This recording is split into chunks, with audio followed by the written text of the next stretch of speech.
السلام علیکم ناظرین، آج لادی گینگ کو دی جانے والی 72 گھنٹے کی ڈیڈ لائن ختم ہو چکی ہے۔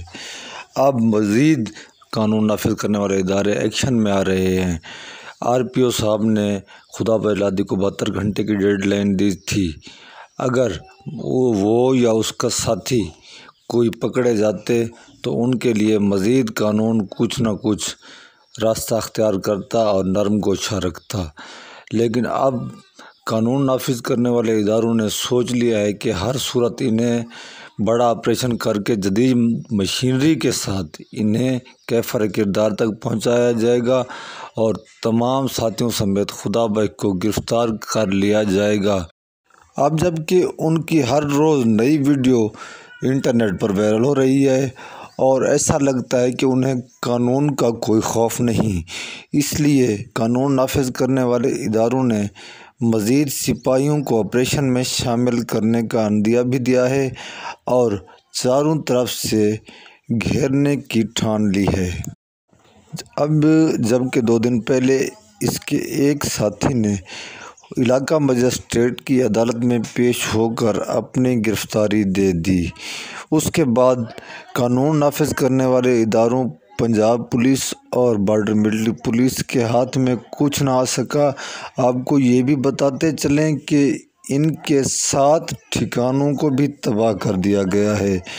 خدا بھائی لادی گینگ کے 7 خفیہ ٹھکانوں کو بھی کیفر کردار تک پہنچایا گیا ہے۔ اب جب کہ یہ تو وہاں سے نکل چکے تھے، اب ان کو 72 گھنٹے کی ڈیڈ لائن دینے کے بعد وہ ڈیڈ لائن بھی ختم ہو چکی ہے۔ اب پولیس اور قانون نافذ کرنے والے ادارے مزید متحرک ہو چکے ہیں۔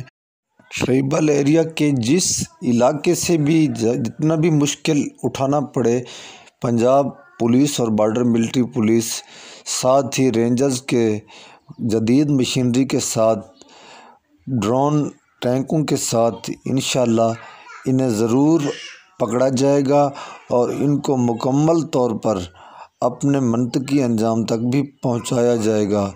جبکہ ان کی مختلف اوقات میں مختلف ویڈیو وائرل ہوئیں، انہوں نے یہ کہا کہ بھی ہماری اپنی ذاتی دشمنی ہے۔ ذاتی دشمنی کا مقصد یہ کب ہے کہ آپ ایک انسان کو انسانیت کے ناطے اس طرح کا ظلم کریں اور اس کی ویڈیو بنا کر آپ سوشل میڈیا پر وائرل کر دیں، جو ایک انتہائی افسوسناک سانحہ اور پرسوز واقعہ ہے۔ یہ دیکھنے کے بھی قابل نہ تھی اس قسم کی ویڈیوز جو آپ نے بنائی ہے۔ نافذ ورک کرنے والے اداروں کو چاہیے کہ وہ اپنے اس علاقے کے کوسہ سرداروں یا جو بھی تمن سردار ہیں ان سے رابطہ کریں، وہ سردار ان کو گرفتار کرا کر دیں، کیونکہ